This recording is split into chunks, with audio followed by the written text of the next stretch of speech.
of the Directorate of Film Festivals and Press Information Bureau. A very warm welcome to all our esteemed colleagues assembled over here. I'll just speak 2 lines. It's our privilege and honor on behalf of the Directorate of Film Festivals to present before you at this press conference Mr. Chin Han, a very special guest invited by Iffi for this festival, 49th edition. If I'm correct, you've never come to India, sir? No, I haven't. This is my first time. So it's all the more reason why we wanted him to come over, so that he gets a feel of what Iffi as a platform is to celebrate the joy of cinema. Thank you very much for accepting our invitation and coming over here, and we look forward to your association in the years to come, sir. Oh, thank you very much. It's been such a pleasure, and the weather has been wonderful. The food has been great. The coastal city is as beautiful as I had imagined it to be. So very excited to be here. Actually, 49 is also my age, so so it's extra special. Yeah. Thank you, and welcome you all, dignitaries on the guest. Mr. Special guest, as Chaitanya sir has said, Mr. Chen Han. As you know, he has started is almost in 20 years career, 20 plus years career in glamour field, including celluloid, television, stage, everything, all the 3 genres. And he made his first US film debut in 1998. The film is Blindness. I think this is an official selection for second Hollywood Film Festival also. That's right. That is also there. Of course, he has starred in Hollywood blockbuster The Dark Knight, which is also has quite a major film, and he has played a character of love in that film. It is his first visit to India, as is rightly said just a few minutes before.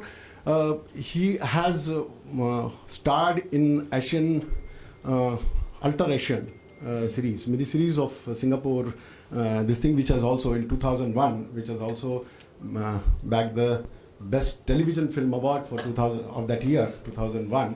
And of course, has been into Singapore, started gaining acclaim from the Singapore first English drama venture, I think. Yeah. So this is on that background. He is there. It's a very, we are very grateful to have him here. And may I request you, sir, to start a dialogue, and then the floor will be open for question and answer. Thank you, please. All right.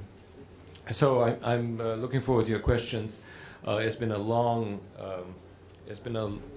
journey, starting out with theater back in the 90s, and then television, and obviously burst onto the Hollywood scene thanks to Mr. Christopher Nolan about 11 years ago with The Dark Knight. When you have a movie like that, I think you get accepted into the industry quite easily, because people trust in Chris Nolan's choices and decisions. So I'm very grateful and I'm very thankful for that. After that, I did a disaster movie, 2012. Luckily, 2012 wasn't the year that was the end of the world, but it was a great experience with Mr. Roland Emmerich, who I have now worked twice with on the Independence Day Resurgence as well recently. There have been many, wonderful memories. Contagion with Steven Soderbergh, Restless with Gus Van Sant. Most recently for Netflix, Marco Polo, which is a wonderful time, which brought me back to Asia to film. And also Final Recipe with Miss Michelle Yeoh, which was a movie that we did for CJ Entertainment, which was a Korean film company. And of course, the last 2 years, Ghost in the Shell with Scarlett Johansson, and most recently Skyscraper with Mr. Dwayne Johnson, The Rock. So it's been a great experience. But every time I look at the movies that I've done, I always miss home, and I think about Asia, and I think about the films that all my Asian friends are doing, whether it's in China or India or Singapore or Malaysia. I always am looking for good stories and good films to be part of. The last few years, I've had the opportunity to do more 2 Chinese movies, and of course, I have been looking at some Indian scripts as well, which I'm very excited about. I think that I look at stories as to whether they are truthful to my experience, my personal experience. I look for characters that I can identify with. I look for characters that are real and well written. In the past, let's say maybe 20 years ago, when you look at these scripts, the characters are just to support the main cast. They don't have personalities, they don't have characters, and I think those roles do not really help Asian actors, have a presence in Hollywood. I think the choice of roles have to be meaningful, and have to be well written, before I would choose to do them. Yeah, Shama, please. Hi, Chin. She's Shama from DD News. Hi, Shama. You mentioned about Satyajit Ray movies. Have you been able to see any new modern movies from Indian cinema? Also, when we're talking about new cinemas, what do you think of the technology when you've already done The Dark Knight in 2012? The technology is always changing. I remember even when I did The Dark Knight to 2012, and even 2012 to Independence Day Resurgence, and with the same director, the technology was already very different. By the time we got to Skyscraper and even Ghost in the Shell, all these movies were being converted to 3D already. So every movie has 3 formats when they open, right? The normal cinema, 3D cinema, and IMAX cinema. So now I think they're looking to do 4D, and some 4D cinemas are already around.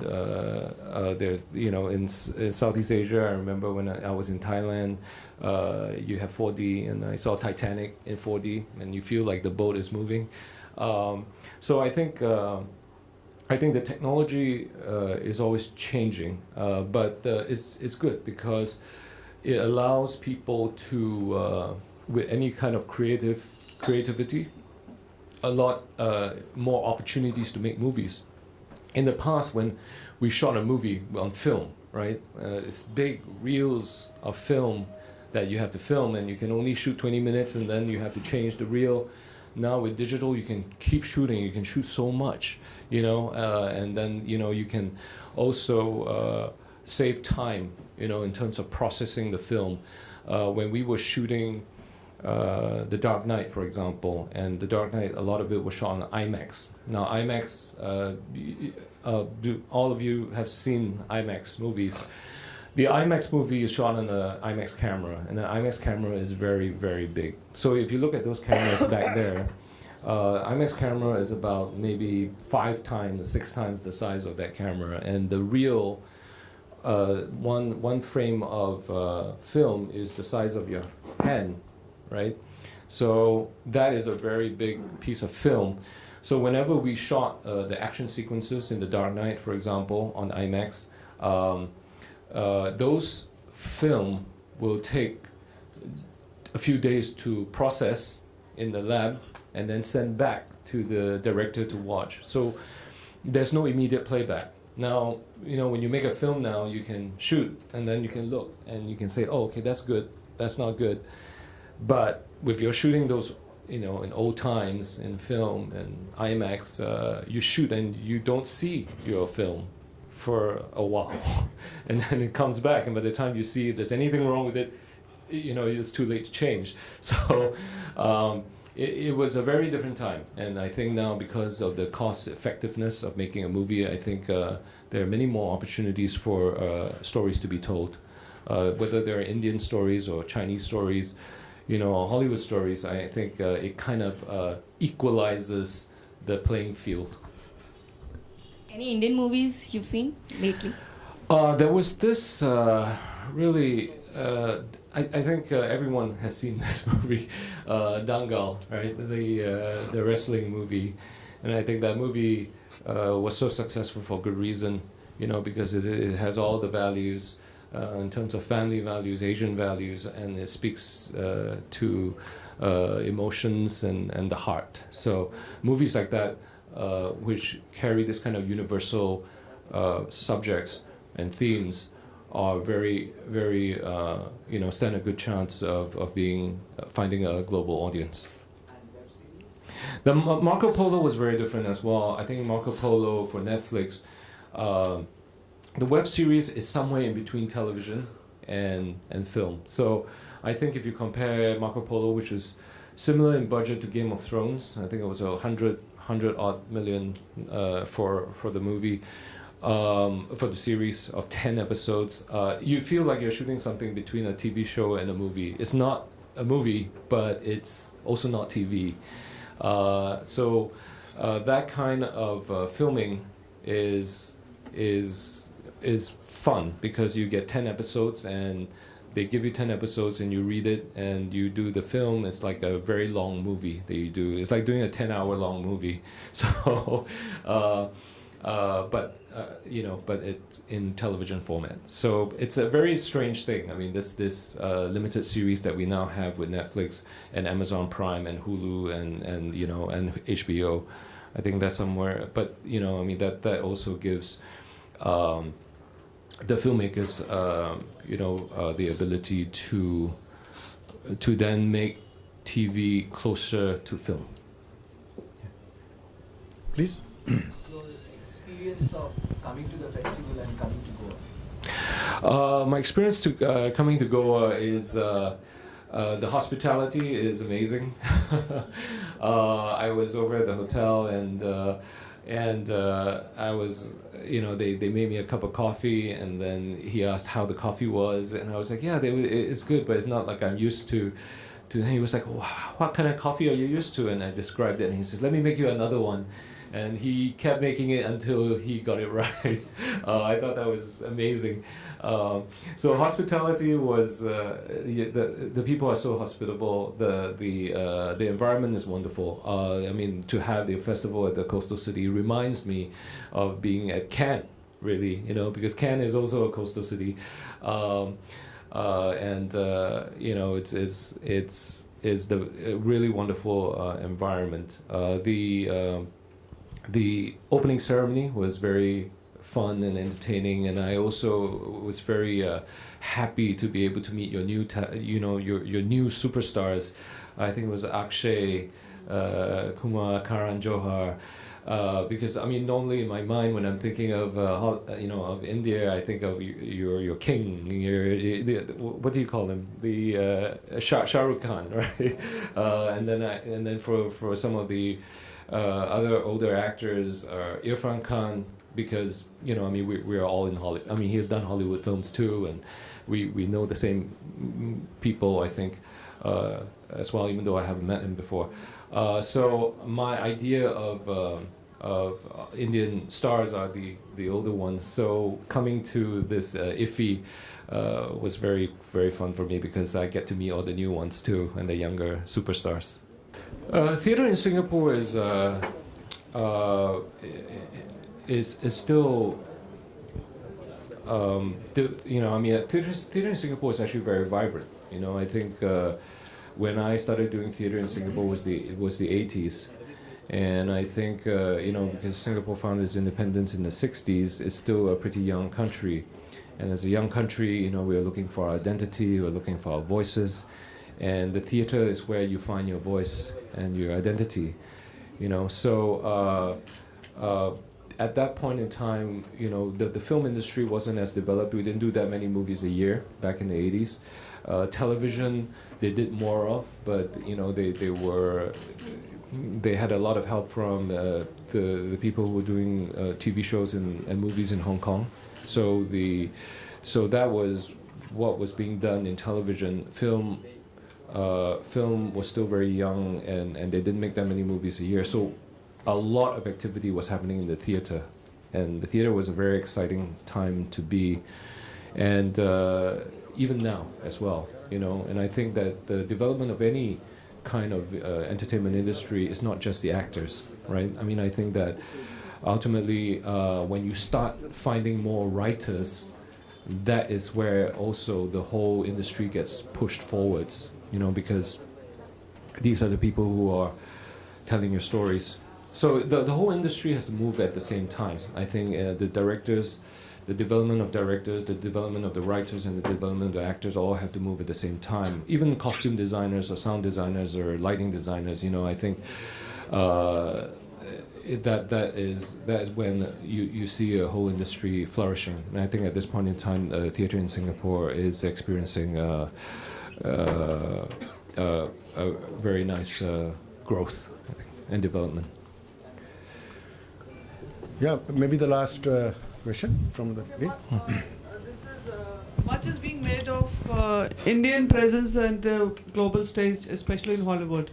What is your impression of that? Of Indian... of Indian actors having made it in Hollywood, like Priyanka and Deepika, and of course Irfan you mentioned. All right.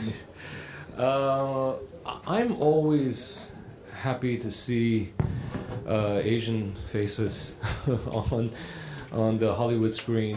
I feel like you know, being Chinese, I was born and raised in Singapore, but ethnically I'm Chinese, and I feel like, you know, every time I see an Asian face, I feel like we're we are kin, right? We are family in a way. So so I'm very happy to see the, you know, like Priyanka Chopra, who actually did Baywatch, right? Which has the same producers, Bo Flynn, as Skyscraper. So Priyanka or Irfan or Deepika, right, in Triple X. You know, I remember when I started doing obviously the films and TV shows in Hollywood, you'll be the only Asian person.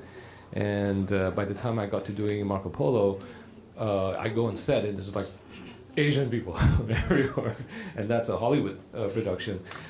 So I welcome, I would welcome, you know, any aspiring actors here in India to, you know, to be open to the experience of working in Hollywood, but continue to tell the stories at home.